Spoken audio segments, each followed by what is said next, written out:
Okay, welcome back. Last time we made our way into the Driftville City Gym and managed to defeat Clay to earn ourselves the Quake Badge. Then we managed to make our way up Route 6 and found ourselves a Static Fungus and also caught a Deerling.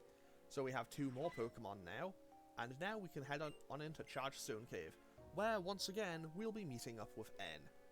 Okay, we dropped one you wanted. Ah, yes. That was the Shadow Triad just now. Gets us enlisted them in Team Plasma. Apparently they were the ones who prepared the Galvantula nest of the cave entrance.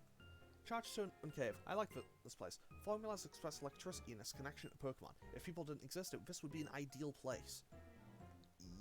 Yes?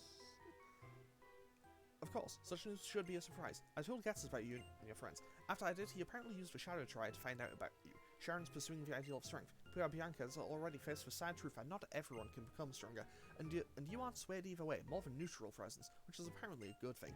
Team Plasma will be waiting for you ahead. Guesses wants to see what kind of Pokemon trainer you really are. And also, if you're joining the series at this point in, I basically just read all of N's lines as fast as I can, because, well, the game does state that he talks very quickly. And what is our encounter? Hopefully it's not Ferroseed. It's a Joltik! That is fantastic. I love Joltik. Joltik is so good. And it is an Unnerve one, which I think means it's a Compound Eyes one, and that is actually best case scenario here. That is huge. That is a massive pickup. Like, genuinely, I was okay with anything I could have had here, but as long as it wasn't Ferroseed, I was happy with anything I could have had here, and it's a bug type, so if I lose a Zeb Striker, I don't lose Joltik. That is massive. I love that. That is so good. And now, we're about to see Bianca again, who is going to bring Professor Juniper with her, and we're about to get the Lucky Egg. This is great. Did you know? The floating stones move when you touch them. Right, Professor? So now we get to see Professor Juniper again, because we haven't seen her for, a little while. Hi there, how are you? And also they're doing research in the cave. This place is always charged with lots of electricity that Pokemon like. The electric charges react from one stone to another, and that's why some of the stones are floating. But not all of the stones can be pushed. My father asked me to research Clink, which is a Pokemon that looks like a gear, because I'm researching the origin of Pokemon and the era they appeared. He wants to... He knows how to get what he wants from people, but I was already interested in this anyway, so it's a lot of fun. Oh, also, this is for you. So now we get the Lucky Egg. And this thing is going to be a blessing for me for the remainder of the game. Because basically, the Lucky Egg is just like, hey, do you want free experience? Because the answer is yes, and the answer is, I'm putting this on Darumaka right now, because, well... I put this on Darumaka, Darumaka gets more experience, Darumaka hits level 35 sooner, at which point Darumaka becomes Darmanitan. And Darmanitan hits good. Darmanitan hits really good. Like, base 140 physical attack, it hits like a train. I should probably find a better analogy, but what hits harder than a train? I don't know, because saying it hits like Goku or something would sound weird. Anyway, whatever. We found a Paralyze Heal, so that's kind of nice. And, you know what? I'm going to lead with Darumaka here. I should also probably put some focus on Tomoe, because, well, we are very close to getting Samurott. But I think this guy probably just has, like, Clink and Ferroseed, probably. So I can probably just destroy him with my Fire type. And also, 10 out of 10, I do appreciate how Darmanitan, like, Fire type isn't exactly the most necessary in Gen 5. Like, it's kind of good, but, like, you never really need a Fire type, I think. You can comfortably get through a game without a Fire type. But Darmanitan and Darumaka just hit so hard, they're ridiculous. And also, EXP share is just going to make... Sorry, not the EXP share. We're getting Flare Blitz. So yeah, we now just have a delete button. Like, we now just have a delete button because we have Flare Blitz at level 33. I'm pretty sure in Diamond and Pearl, like, Infernape gets it about, like, level 61 or something. Like, Infernape gets it so late.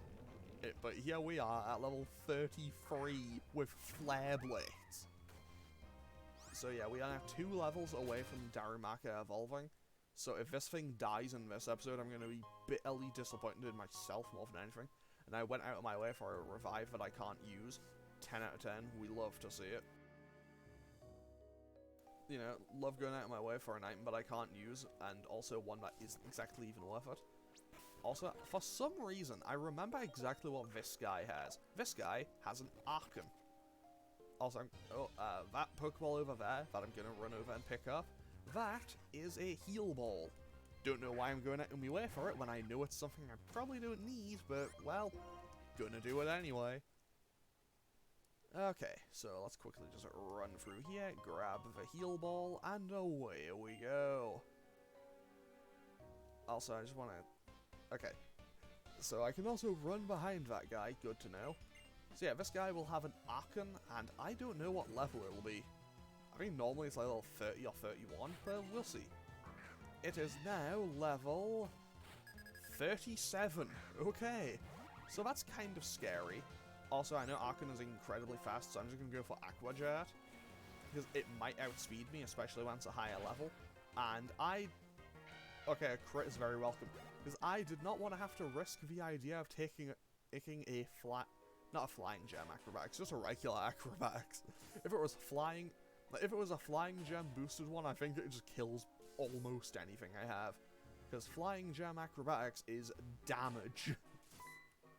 And now we get another conversation with the Professor and Bianca, because of course we do. Hi there, did you find something? I think we're just about done collecting data. This cave's been around since the distant past, but data prove that Clink existed more than 100 years ago can't be found. So that must mean Clink suddenly appeared 100 years ago. Where Pokemon came from and where they're going. If we can learn that, I believe we can get along even better. You know what? Pokemon are mysterious. I wonder why these amazing little guys stay by our sides. I don't know, but I would quite prefer Gen 5 attempting to explain this than a certain other generation trying to explain this. Paradox Pokemon are stupid, and I hate them. That is my open statement. I really don't like Paradox Pokemon.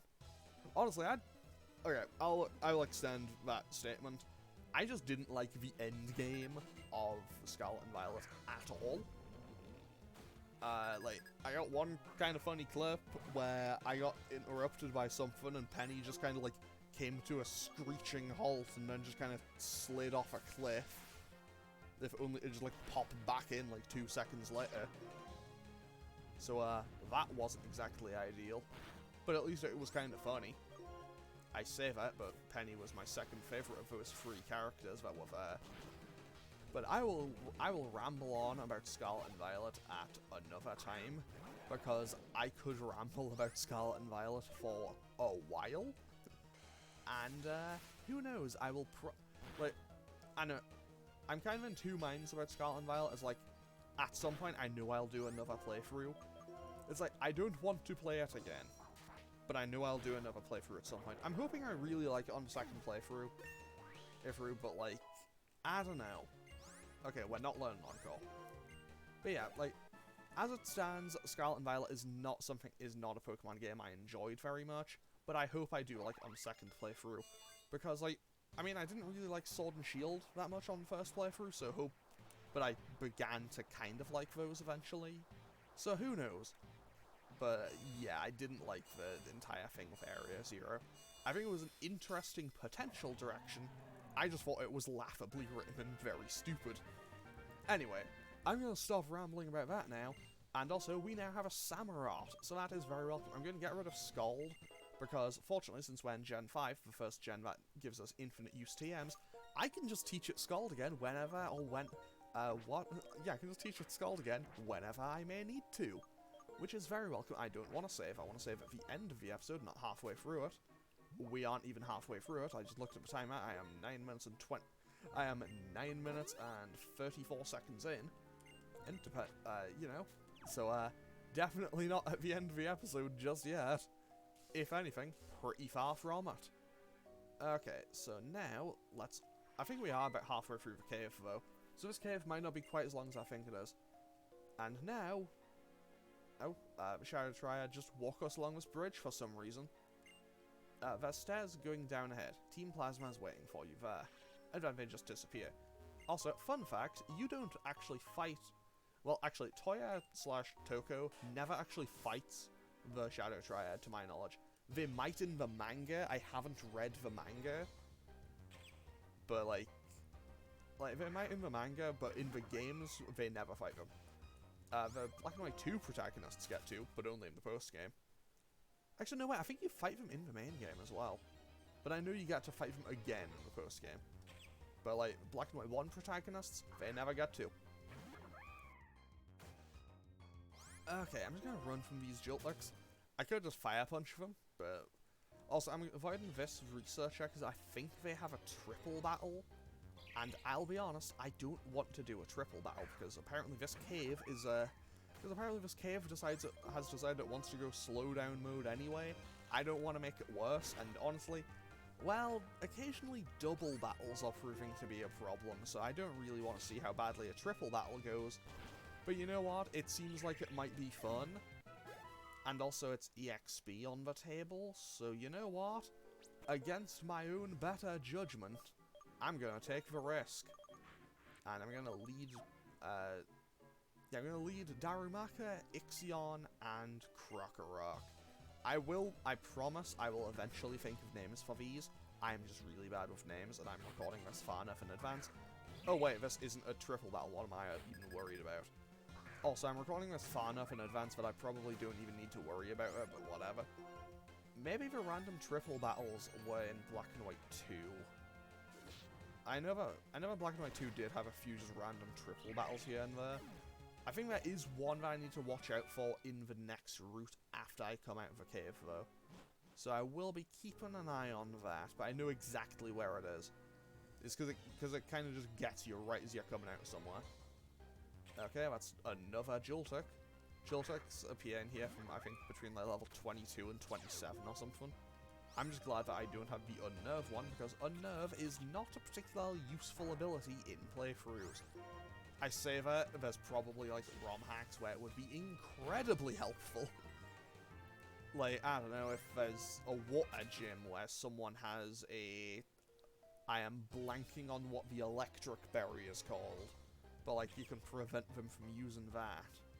It's not a Shuka berry, that's ground. It's not Ochre, that's fire. It's not Pasho. It's not Baribi. I will remember what it's called at some point. And also, we can get, for free, 2 nuggets here. I'm certain in Black and White 2, one of these guys gives you a big nugget, and the other gives you a regular one, but hey, either way, that is free money. Like, they effectively just gave me 10,000 Pokédollars for nothing. Like, imagine just talking to 2 random people in a cave. If that was just like, hey, here's $10,000. That's kind of weird. And this doctor will heal me up after I beat him, and he just has a Swadloon, so I'm not worried at all. Let's just hit him with this powerful Fire Punch. And of course, I missed the Fire Punch. Also, I'm on like half health. I'm not risking. I'm on half health. I'm not going to risk the Flare Blitz right now. Because if this thing outspeeds me and hits me with anything, okay, that's double protect. Okay, there's double protect. There's Bug Bite for... Yeah, I think if I'd gone for Flare Blitz there, I probably died. But there we go. There goes the Swadloon. And we also get a ton of experience for that. Very welcome. And yeah, we are nearly there. Because 35 is the magic number. It's like, for the rest of our team, Darumaka evolves at 35. Bulldor will evolve at 37. It would normally go by trade, but, you know, I've changed it for this playthrough. Krokorok will evolve at 30, and then Gothorita will evolve at 40. Sorry, 41. So, in theory, I could mostly have an evolved team for this next gym. But I'll be totally honest, the next gym, like this next gym, I want it to be the Ixion show. I want it to be the Zeb Striker showcase. Like, I will probably leave Zeb Striker a couple of levels below everyone else. I'll probably keep Zeb Striker at like level 35 or something, go into the gym and just give it the lucky egg and just watch its level fly up. Honestly, I might just leave it where it is now and just and see if it can catch up in time. before I reach Skylar. I think Skylar will be like level 42, 43, something around there. Don't know what that slowdown was. Because at the current time of me recording, the only things open on my PC are like the DS emulator and OBS. And that did a lot of damage. So I'm just gonna Fire Punch for Sandile. And what is their second Pokemon?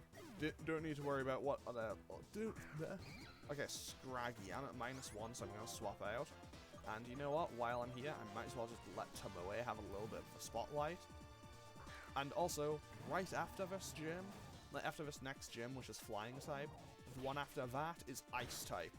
And that's gonna be the Darmanitan show. Because, well, here's how that gym will go. Ice type comes out. Darmanitan punches it really hard in the face. Just like shatters them immediately.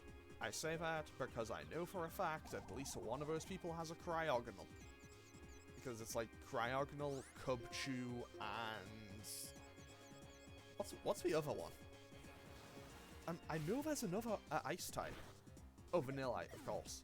Maybe a couple of Vanillicious every now and then. But I know no one in there will have a Vanilluxe. Unless I ticked that box and forgot about it. Unless I ticked the box that's like, all Pokemon evolved after level 40, and just forgot about it. And if that's the case, I am suddenly terrified of the final gym. Because if I ticked that box and forgot about it, that means I'm going to be fighting Haxorus after Haxorus after Haxorus in that final gym. And honestly, that is a terrifying concept. Because Haxorus is one of the only Pokemon in this gen that hits as hard, if not harder, than Darmanitan. Like, Haxorus hits so hard. It's such a good Pokemon. But, actually, once I beat Skylar, I can go back to Mistralton Cave, and there I get to play my favourite minigame of Bulldor's dupes. So, will I find a Woobat and ruin my day, or an Axew and be very happy about it? Okay, we don't need Taunt. But now Darumaka is officially off the team, because, you know, it has acquired power. So, Darumaka, gone. Darmanitan, however, Darmanitan is now on the team. And I should have actually looked at what its attack stat was before this, because Darmanitan is going to hit ridiculously hard. And also wants to learn Hammer Arm. I'll get rid of Facade for that. I'm not really too worried, but either way, you know, just having a bit of a move there will be okay. I also didn't check Samurot's stats, so let's do that too. Okay, Samurott, 125 attack, like mid to high 60s and some 80s. Meanwhile, he has Darmanitan, base 109 on its attack stat. By far our most powerful Pokemon. And now, we can take... No, I don't want to do that. I want to take the Lucky Egg. No! I accidentally just dug my way out of the cave. So... I'm going to make a cut. I'm going to make a cut to when I get back there. Because I imagine I might just get into a ton of encounters and everything. So, I'll make a cut and I'll be right back. Okay, so... I've managed to walk my way back, and I just talked to the doctor to heal myself up. So, pretty much, I managed to give Krokorok the Lucky Egg without incident this time. I managed to not accidentally dig my way out of the cave again. You know, glad that didn't happen a second time in quick succession. That would have sucked. And now, hopefully, we can get through here without any more issues. I also shouldn't have put it straight to the front of the party when I was going through the cave, because I don't have repels. And hoo boy, did, basically, it popping up with, hey, Intimidate went off every time, got a bit annoying very quickly. And now, I don't think, is the game going slower than it was? I think it might be. Anyway, this is, kind of a disaster. Like, it's more just a bit of an annoyance than anything else, to be honest. But anyway, let's just fight this guy and hopefully be on our way. I think there's like 3 or 4 more grunts we have to fight. Yeah, that's not happening, buddy. If I lose any Pokemon, they are going in that PC box, and I will be very upset if I think about them again. Okay, so Scraggy. That is not really what I want to fight, but this thing might have high jump kick at its level, so I kind of want to swap out. So you know what? Darmanitan is actually still kind of frail. I'll be honest, Darmanitan is a lot... Like, I'll be honest, I thought Darmanitan was bulky. I don't know where my mind got this information from. I don't know what part of my mind decided to lie to me about that. But, like, no, it has like, no defense. It is, like, a glass cannon. But at the end, maybe it's a case where it just has a lot of HP. Maybe that's what I'm thinking of. Because it does have a pretty solid HP pool. I guess that makes sense if it's going to be something that's, you know, using Flare Blade. Either way, hopefully we can get through this episode. Hopefully we can get through the remainder of this episode without any real incidents or problems. So let's just move on.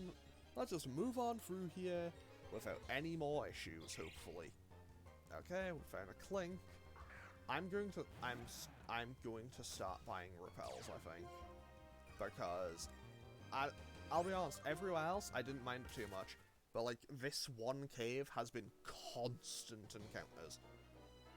Like, I don't know, like this cave has been on some SMT1 levels of encounter rate.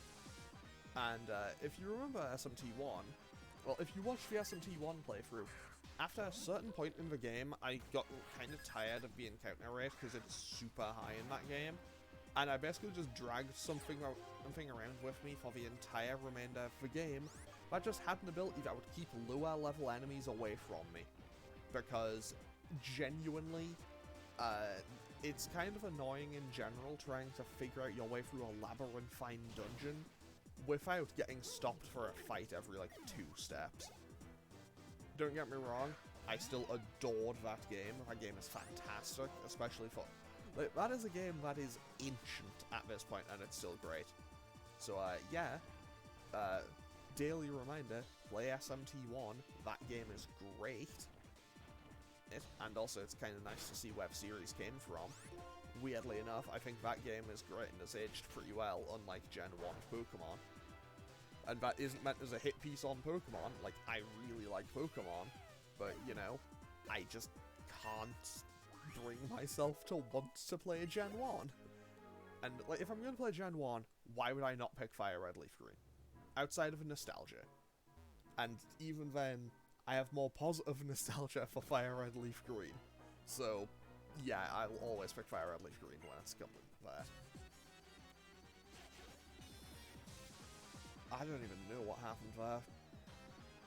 Today I'm learning that maybe if I pause a recording, I should just stop it and I'm starting to learn that maybe if I need to do a cut that, like, I'm starting to realize maybe if I have to do a cut that makes me stop recording for like 5 minutes, maybe instead of pressing the pause recording button, I should just stop for recording and do it as 2 separate ones. But whatever. That is something for future me to think about and worry about. Okay, so this... I kind of feel bad for this grunt. Were they just told to, like, take out the trash or something? Because, like, they've had 2 Pokemon and it's just been 2 Trubbishes. I feel kind of bad. However, I will say one thing about Trubbish. The anime did a good job of making a Pokemon that is quite literally set to be garbage actually look kind of cute. Like, genuinely, I forgot what the episode title was, but as an episode of the Pokemon anime, that genuinely makes Trubbish look kind of cute, not gonna lie. But again, I feel like the Pokemon anime manages to make episodes that do a lot of things. Then again, at the same time, also, it also just hit me. I hadn't actually gotten to talk about Pokemon anime yet. I think, yeah, it's been so long since I actually recorded a thing about Pokemon. And, like, Ash hadn't won when I last recorded something about Pokemon. So, obviously we all knew going into the Masters 8 tournament that the finals was absolutely going to be Leon versus Ash. It was more just like how the bracket around it would play out. I was so happy that Ash won. Like, not only did he win against Leon in the end, but like the fact that he also beat Cynthia on his way there. Like, I got that great moment where it's just like Diantha got her moment. Like, Diantha got a moment because she managed to get a win against Lance. And then Ash managed to beat Steven and Cynthia. And honestly, I love to see it. I loved to see it. Genuinely overjoyed with that result. Not overjoyed about that result. Let's go to our Samurott. Like, did it go to, like, okay. Did the Eternatus turning up for, like, hey, we get to see more Gigantamax? Did that feel like a bit of a plot contrivance? Maybe a bit. But I'll be honest, when there was that moment, when there was just that one wonderful moment of, oh no, Pikachu's lost, and then it's like, oh no, it's all the warriors. Like, every Pokemon Ash has ever owned. Like, every Pokemon Ash has ever had, being like, come on, Pikachu, you got this. And then Pikachu gets up and they win. Genuinely. So, an important note. The Pokemon anime has been airing... the Pokemon anime started airing in Japan when I was, like, 5 months old. So, yeah, I'm quite fond of seeing the Pokemon anime doing good and stuff. And then, obviously... So I was super excited and happy about that, but I'm glad that Go got, like, the end to his story and everything. Honestly. And then we got the announcement of the new anime. And I would be lying if I said I was, okay. I'm going to say I am cautiously optimistic about it. But at the same time, it's like big shoes to fill, you know? It's like people have been attached to Ash for a very, very long time. So anyone kind of stepping into Phil's shoes is going to be in a bit of a tough spot, especially if they don't come out of the gate as being super popular and, like, just generally well received. But then again, that's okay, and also we do get the final, like, 13 episode run with Ash. I'll probably come back and investigate down there in between episodes, but I am starting to, you know, get a little bit worried about time and everything. But yeah, so I am looking forward to that, and also, I will say that the final moment, like, the final moment of that episode, of the final regular episode of the Pokemon anime of, like, the Ash era, is genuinely fantastic. I loved that so much. Because, like, hang on, wait. I'm now, while recording and playing this, I'm now, like, quickly scrolling back through something. Because I need to find something. Because I don't remember the exact number it was. I will, you know what? I will end up doing this for a while. How do I find this even? 10 out of 10. You know, gaming while also scrolling might not be the smartest play on my part, but here we are. So yeah, basically, we managed to have that wonderful moment, and it's just like, he did it. He won. I'm going to lose my Krokorok if I'm not careful, so I'm actually going to swap out and start paying a little bit more attention, and conveniently enough, right as I said that, I found what I was looking for. So, there was just that wonderful moment, how at the end of the final regular episode of the Pokemon anime of the entire Ash era, episode 1225. How right at the end, Butterfree came back. Like, Butterfree has been gone almost my entire lifetime. Like, obviously, I'm obviously accounting for when it aired in Japan versus when it aired in Europe originally. It's like off by a couple of years, but still, like, Butterfree was gone for 1,204 episodes, and Butterfree finally came back. Like, genuinely, that is a moment. Like, you know, I will say this, like, on recording right now. I can count the number of times I've cried at an anime on one hand at this exact moment in time. To be specific, they were, okay, discounting ones from when I was like 5 and wasn't watching anime on the regular. They are the ending, like the final episode of Your Lie in April. Great anime, by the way, big recommend. The last episode of Naruto, because, you know, like, seeing just the ending of that story, it was kind of just a very heartwarming moment. And then, there were 2. Like, pretty close together, actually. Also, 10 out of 10, where was this drilled out earlier? So, there was the ending of Your Lie in April, the ending of Naruto, then it was Ash winning the tournament, because again, that's been going on for like my entire life, and then was when Butterfree came back. And now we get to fight N. Many different values mixed together and the world becomes grey. That's unforgivable. I'll separate Pokemon. People in black and white will become clearly distinct.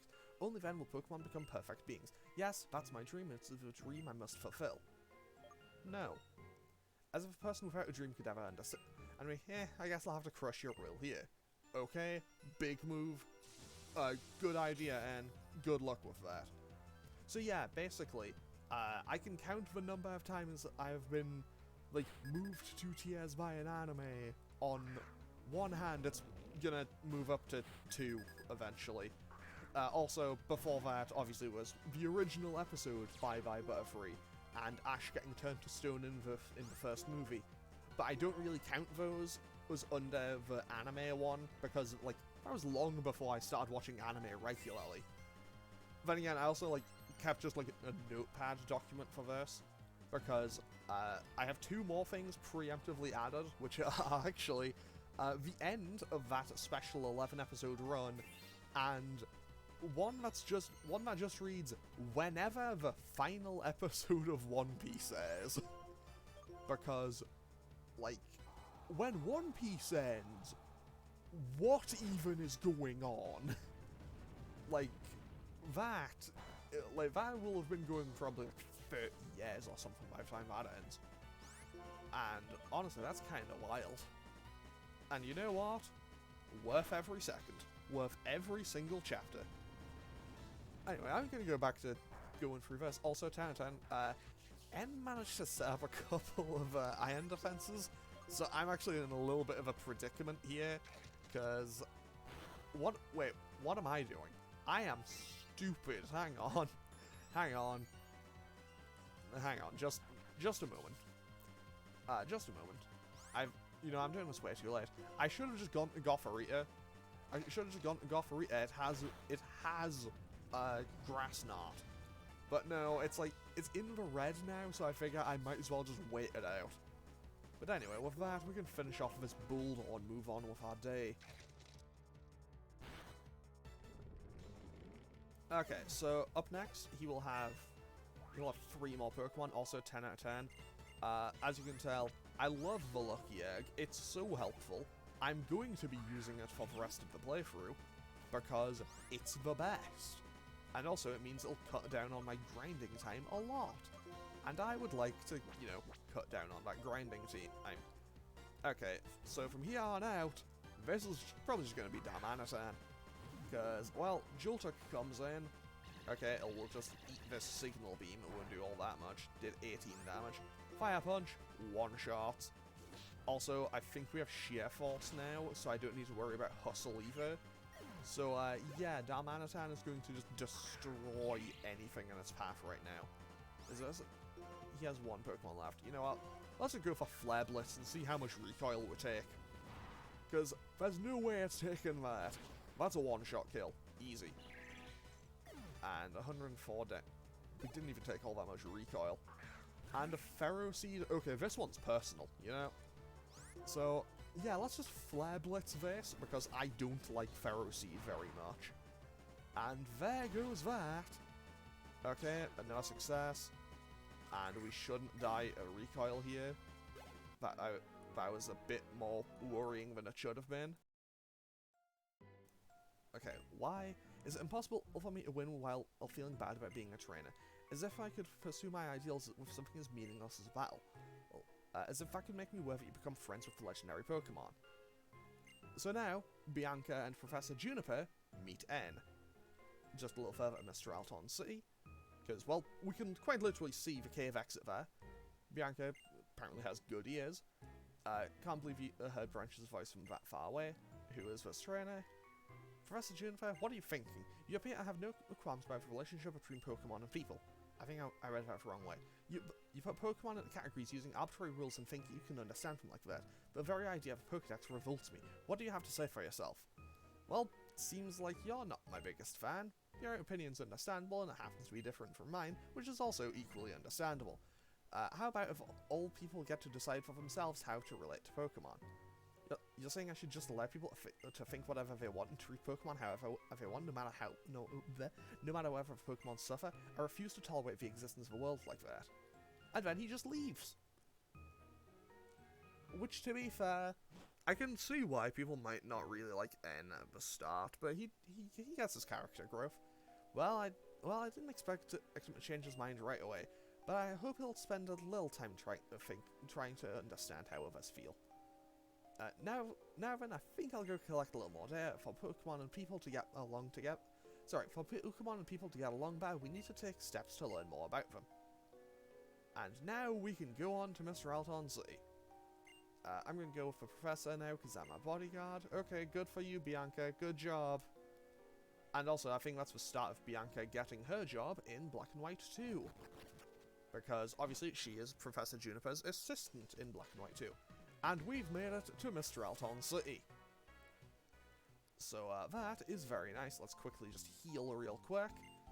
I'm gonna heal. I'm gonna have a look at the Pokemon I've caught over the last couple of episodes. And then I'm gonna end this one off here, because we are actually coming up on 40 minutes. And, yeah, let's just get on with it. Let's just finish off today's episode. And then in the next episode, we'll be doing the Celestial Tower, I think. And then after that, we have the gym. Okay, so let's have a look at our newly acquired Pokemon. We have a quirky Fungus. Okay. A naughty-natured Deerling that also has a grass immunity with Sap Sipper. And then we have a naive Joltik, which does have Compound Eyes, which means we can get Compound Eyes Thunder when it becomes a Galvantula. And honestly, that'll just, like, tear things to shreds.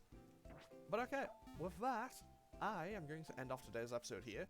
Yeah, because we have made a significant deal of progress, where now, well, we've made it through Chargestone Cave, and we've arrived in Mistralton City to where the 6th gym is. So I'm going to end this one off here, and hopefully see you all in the next one. So feel free to leave a comment, or press any of the buttons below if you feel so inclined, and to do so, and I will hopefully see you all in the next one. So, yeah, thanks for watching. Later. Hopefully the slowdown wasn't too bad. But yeah, okay, thanks for watching. Later.